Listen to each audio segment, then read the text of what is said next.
Kamusta mga tol? Parang si Mano Ginobili yung galawan ni Brandon Podziemski ng Warriors no? Parang lang. Abay, try na natin yan. Pero bago yan, at tsara muna tayo. Focus lang sa goal. Okay, game 6'4", 22 years old pa lang to mga tol ha. 19 pick noong 2020 draft. At pangalawang taon pa lang niya sa NBA ha. Mantakin mo yan mga tol, second year pa lang pala to. Tapos ganyan nagalawan. This season nag-a-average si Podjemas 11.4 points, 5 rebounds, 3.4 assists, 1.1 steals, 0.2 blocks, 44.2% sa field goals, at 36.6% naman sa 3 points, at 75.3% naman sa free throw. Pero ito mga tol, nung nakaraang apat na laro niya, ang lupit talaga nito no? Laban sa Spurs, 27 points, 6 rebounds, 5 assists, 9 out of 14 sa field goals, 7 out of 9 sa 3 points, at 2 out of 2 naman sa free throw. Nice no? Laban naman sa Lakers, 28 points, 8 rebounds, 6 assists, 10 out of 17 sa field goals, at 8 out of 10 sa 3 points. Hanip At laban naman sa Nuggets, 26 points na naman to, 8 rebounds, 6 assists, 2 steals, 10 out of 16 sa field goals, at 4 out of 8 naman sa 3 points. Nice din no? So dun sa tatlong laro na yon mga tol ha, nag-a-average siya 27 points per game. Hanip At yung total niya sa 3 points ha, 19 out of 27. Hype na yan, 70% sa 3 points. Ang lupit ito yung laban nila sa Spurs ha. Medyo malayo ng konti si Bernes. Ayan no, nakita tuloy yung bakat. Tinira na kagad, portre, patay ka dyan. Ito naman, siya yung bababa dito ha. Binilisan niya, luwag kasi ng ilalim no. Ay, pumeki pa ka, nice, sabay pihit, reverse. Medyo mahilig siya sa ganyan mga tol no. Yung siya yung nagbababa, tapos pag nakita niya, ay maluwag yung ilalim ha, didiretso kagad na sa laksak na ganyan no. Yan no, patay ka dyan.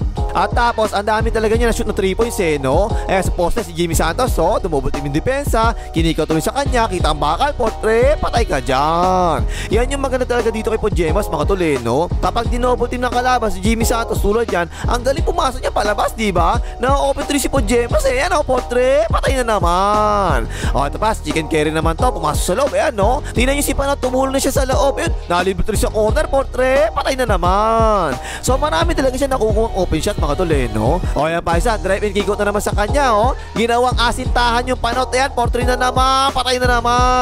At sa fast break meron din mga tol. Ayan, tinan mo, open na open ba naman yan. Ayan, nagbasa pa nga muna dyan, sobrang open Tsaka tinira na, portre, patay ka dyan. Ito ba isa, fast break na naman sila dito no. Same spot yan mga tol, doon na naman sa left wing na naman Okay, ganda na sapatos, tinan mo, kulay pink yung sapatos, bading na bading. Ayan, portre, patay ka dyan. Ayun, 7 out of 9 nga yung tinira sa 3 points. Sahip na yan, galing no. Okay, like mo ha, kailangan pa sabihan bago mag-like. Asa ba pamalo ko? Mag-like ka na. Tapos ito naman yung laban nila sa Lakers. Naku po, first half pa lang, napakainit na kagad dito Ayan, napaswitch, ipinasa, ayaw taasan ng kamay, tinirahan ka tuloy, portre, patay ka dyan. Mahilig din siya sa ganyan mga tol no. Yung hindi naman talaga catch and shoot yung ginagawa niya kasi may coating din na nangyayari Tapos itira pa rin naman niya portre, patay din yan. At saka yung mga kakababa pa lang ng bola 18 seconds pa nga, nalalabis shot clock, nakakita lang yung bakal, binuwain na kagad portre, patay din yan. Ayan pa, tignan nyo, siya nang bababa, diba? Bigla pumreno, kumpiyansa talaga, hayop no? Tinira na kagad, portre na naman, patay na naman. Mainit talaga si Podjemas laban sa Lakers. Ayan pa, isa, naku po, same spot na naman. Ayan, tinira na naman, portre, patay ka dyan. Ang galing talaga niya rito, mga tol no? Ayan, nagpahan yung pasa, ibigay mo na kagad tol, mainit siya, pasa mo na kagad. Yan, nice pass. Binuwain na naman kagad, portre, patay ka dyan. At nakashoot din naman siya na hindi 3 points second quarter. Ayan, tingnan mo double team sa ilalim, kinikaw tuloy. Ayun, inatake yung close out bading shot, patay ka dyan. At ayun na naman yung matandang suki-suki sa mga half court shot. Ayan, si Lolo Bro na naman half court shot na naman sa kanya portre, patay. Pero second half mga tol ha, isang beses na lang siya nakashoot doon Ayan, nakapeke, biglang step up sa 3 points, portre, patay din yan. Ayun, 8 out of 10 sa 3 points ang hype na to. Ang galing no. Panalo tuloy yung Warriors sa Lakers. At tapos ito naman, yung laban naman nila sa Nuggets. And in-screen siya Jimmy Santos sa gilid. Open na open tuloy siya portre, patay ka dyan. Tapos ito naman, napasahan si Jimmy Santos sa ilalim. Ay, kinuhig na tuloy Pero naipasa pa rin palabas kay Podjemas. Portre na naman, patay din yan. 4 na 3 points yung binitawan niya rito ha. Ayan, double team yung chicken carry. Open na open tuloy siya, portre, patay ka dyan. Ito, pass pick naman, puro libre no. Hinihingi na kagad niya kasi nga open siya Ang tagal naman bago naipasa ng Jota sa Minga. At tignan yung defense ng Joker, hanip talaga, konti nilang mabubutatan ni Joker yan portre, patay ka dyan.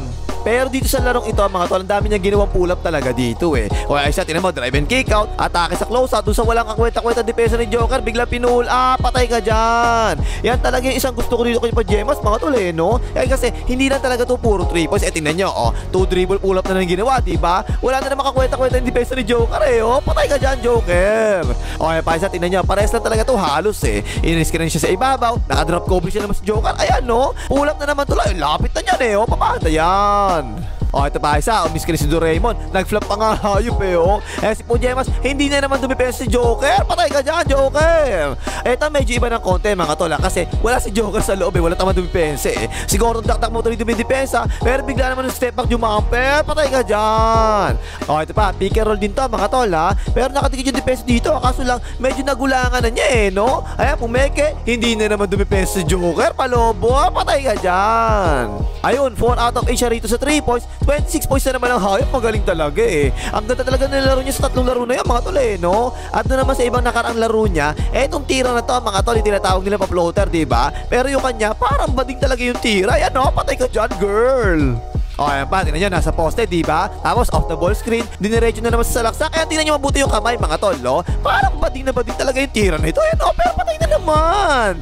Ito gusto ko to eh, kasi parang hahandop siya rito eh, no? Pero bigla niya diniretso, yun, naiwan tuloy. Ayan na naman, bading shot na naman, patay ka dyan, girl. Ayos mga sis, diba? Ayos mga tol, diba? Yan, ganyan tira talaga, hindi talaga maganda tignan yan eh, kasi parang bading talaga eh. Pero again, sasabihin ko na naman sa inyo, dapat marunong kayo ng ganyan bading shot. Ayan no, bading shot, patay ka dyan. Kasi mga tol, anytime makakapasok kayo ng konti sa loob, kahit konti lang kahit dyan lang sa may free throw, diba? Yan ang siguro yung pinakamabilis na tira na pwede yung gawin talaga. Mahirap mo tayo niyang ganyan bading shot eh. At itong si Pajemas mga tol, bading na bading talaga tong girl na to eh. Ang galing talaga sa ganyan tira na puro pasok talaga eh. Hoy, pa isang bading shot, patay na naman, girl.